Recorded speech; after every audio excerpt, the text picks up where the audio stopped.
ማለት ምን አድርጌው ነው እንደዚህ የጠላኝ? ኧረ አልጠላም። ሙርት ይዛለ እንዴ? ከዚህ በላይ እንዴት ይጥላል? እባክህ ዝም ብሎ ነው። እሱን ተወው።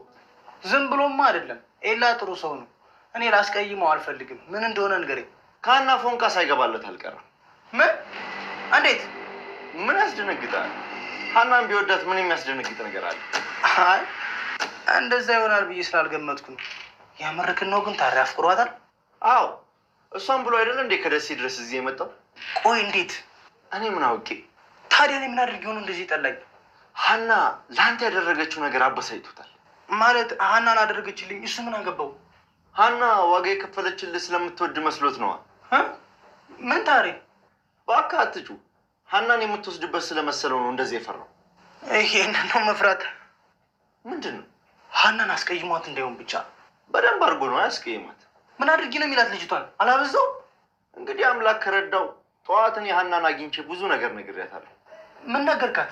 ያው ኤላ ጥሩ ሰው እንደሆነ፣ እንደውም የመጡ ሰሞን ደግሞ ያው ለአንተ ብር እየላከ ከአባቷ ጋር እንድትውል እንዳደረገ ምናምን ነግሬያታለሁ። ምን? እንዴት እንደዚህ ታደርጋለህ ታዲያ? ማለት ይልክልሃል ነበር እንዴ? አልዋሸው ነገር። ሀና እኮ ይህን አታውቅም።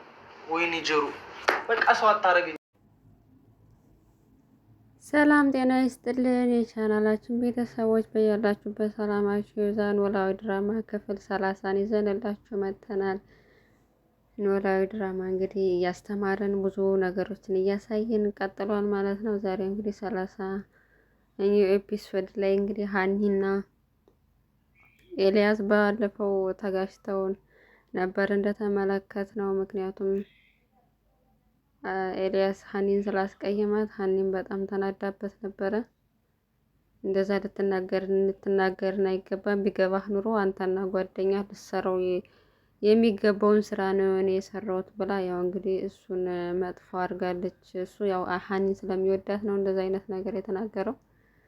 እሷ ግን ቢያንስ ወንድምህን ጓደኛህን ታስፈተው ሲገባ ጭራሽ እኔ እንደዛ ስላልደረኩ ትናደዳለህ ምናምን ብሎ ነበር እሱ ግን ያው እንደ ቀናና እንደሚወዳት በእኔ ላይ መቅናት ምንም አይነት መብት የለህም ብላ ተናግረው ሄዳለች። እናም ኤልያስ እንግዲህ በጣም እየተናደደ ነበር። ታረቀኝ ጋም ያው ሂዶ በመናደድ እንግዲህ ወደ አዲስ አበባ ልመለስ ነው የመጣሁት ሀኒን ብዬ ነው። እሷ ከጠላችኝና እሷ እንደዚህ የምትናገረኝ ከሆነ እኔ ምን እሰራለሁ? ወደ መጣሁበት እመለሳለሁ ብሎ እንግዲህ ታሬ እየገለገለው ነው። ያዙ ይልቀቁኝ እያለ በሌላ በኩል እንግዲህ ያው በባለፈው ተናግሮት ነበረ።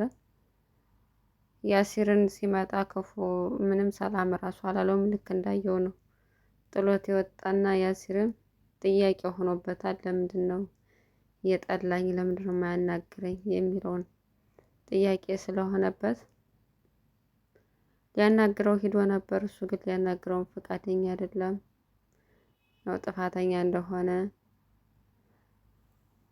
ግን ጉዳዩ በሀና እንደሆነ አልነገረውም። ግን በቃ ላይ አልፈልግም ሂድልኝ ከፊቴ ምናምን እያለ በጣም ክፉ ነገር በቃ እየበላህበትን ወጪ ሰባርን ያላንተ ብዙ ነገር አድርጌልህ ነበር ግን ይህ አይገባኝም አንተ የመለስክልኝ ምናምን እያለ ያው በእርግጥ እሱም ባለፈው ሱሰኛ ሆኖ ሳለ ያሲር ማለት ነው ብዙ ነገር አድርጎለታል፣ ብዙ ውለታ ውሎለታል። ከዛ ነገር አንጻር የሚናገረውን ታግሶ ችሎ ያው እሱን በምን ምክንያት እንደተቀየመው ለማወቅ ፈልጎ ነበር። ግን ይሄኛው በጣም ስለተናደደ የሚናገረውንም አያውቅም፣ ዝም ብሎ ነው የሚወረውረው። እናም ተመልሶ ወደ ታሬ ቢሮ ሂዶ ምን ሆኖት ነው እንደዚህ የሆነው ብሎ ጠየቀው። ታሬም ነገረው ማለት ነው ያው እሱ ሀኒን እንደሚወዳትና ለእሷ ብሎ ከደሴ ድረስ ወደ አዲስ አበባ እንደመጣ ለሱ ብላ ያን ሁሉ ዋጋ ስትከፍል 30 ለአባቷ ያጠራቀመችውን 30,000 ብር አንስታ ስትሰጠው በሱም እንደቀና ነገረው። የዛኛው ይባስ ብሎ ደግሞ ያሲርም ተናደደ።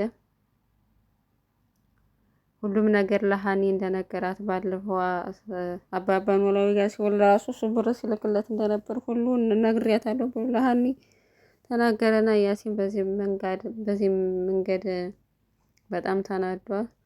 አባባ ኖላዊም ያው በያሲር ላይ እንግዲህ ባለፈው እንደተቀየሙት ነው። እንዴት እንደዚህ ታረጋለህ? እኔ ትቀየራለህ ብዬ ነበረ፣ ግን አንተ ግን ቃልክን ከአንዴም 2 3 እያጠፍክ እየበላህ ነው። ስለዚህ አላቀህም ብለው እንዳኮረፉት ነው። ያው ይወዱታለኝ ግን ደግሞ እሳቸው ያሰቡት ያው ተሰርቆ እንደተያዘ ስለሆነ እንደታሰረ ስለሆነ የማይገባህ ቦታ ላይ ስለተገኘ ምናምን ብለው በጣም አኮርፈውትና እንግዲህ እያስታወሱ እያዘኑ ነበር። ያው እሱም እውነቱን አልተናገረም፣ ሊናገርም ደግሞ ፍቃደኛ አይደለም። አባባ ኖላዊም አላወቁም እና ሀኒ በዚህ መሀል መጣች እና ምን ሆነሽ ነው አንቺ ልጅ በሰሞኑን ምንድን ነው የሆንሽው ምናምን ብሎ ጠየቃት። ምክንያቱም በቀን ስራ ነበር የምትሆነው፣ ግን እሷ ትመጣለች አሁን ላይ ፍቅርም ለማግኘት ኤልያስንም ለማግኘት ከስራ በቀን እየወጣች አንዳንዴ ወደ ቤት ብቅ እያለች ስለሆነ አባባ ኖላዊ እንዲያው አንቺ ልጅ ምን ሆነሽ ነው ወይ ዶክተሩ ስለ እኔ መጥፎ ነገር ነግሮሽ ነው እየተጨነቅሽብኝ ነው ምናምን።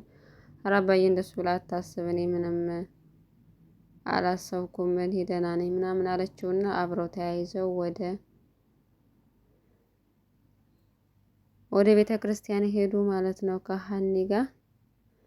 ያው እንግዲህ በሌላ በኩል ታሬ ደግሞ ሀኒን ኤልያስ በሷ ምክንያት አሁን ጥሩ ሁኔታ ላይ እንዳልሆነና ተመልሶ ወደ አዲስ አበባ ወደ ደሴ ሊሄድ እንደሆነ ስላወቀ ውለታ ስለዋለለት እሱንም ለማገዝ እያሰበ ነው። እና እንግዲህ ሀኒን ደውሎ አገኛት ማለት ነው። እና ያው ኤልያስ በጣም ጥሩ ልጅ እንደሆነ ለሱ ብሩን ተከርቶ ከዚህ በፊት ብሩን ተከርቶ ነገር ግን ኤልያስ የድለላ ቤቱ ሙሉ ወጪውን ሸፍኖ ተከራይቶ እሱ ስራ እንዳስጀመረው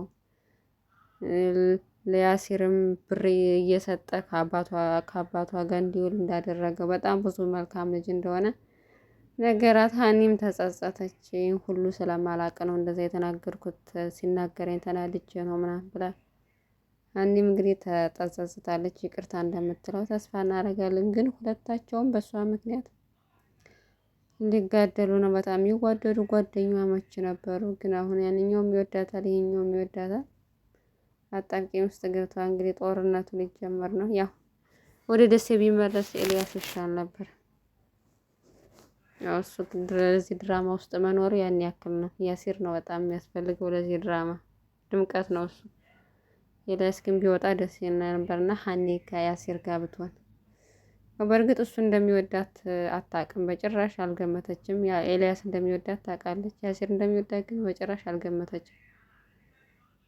እና እንግዲህ በሌላ በኩል ፍቅር ከእንትና ጋር እየተግባባች ነበር። ያው አብሬሽ ለዋል ብላ ከነ ምናሴ ቤት ሄዳ ከዛ ተዋወቁ እና ስልክ ቁጥር ተቀያየሩ። እሱም ሸኛተኝ በቃ ሰው እንደሌላት አባቷ መጥፎ እንደሆነ ትምህርትም እስከ 9 ተምራ እንዳቋረጠች ነገረችው።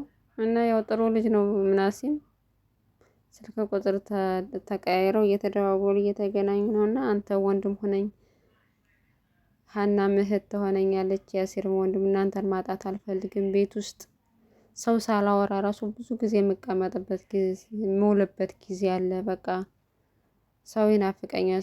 አባቴ ለእኔ ጥሩ ነው፣ ግን ለሰው መጥፎ ስለሆነ በቃ ሰው ማግኘትም አይፈልግም፣ ሰውም እሱን አያገናኝም። እና በቃ ብቸኛ ነኝ ወንድም ሆኖኝ ምናምን ብላ በሚያሳዝን ሁኔታ ስትነግረው እኔም ወንድም ሆንሻለሁ ከዚህ በኋላ አብሬሽ ነኝ ከጎንሽ ነኝ በምትፈልጊው ነው አጽናናተኝ ማለት ነው። እና ፍቅር ታሳዝናለች አንዳንዴ።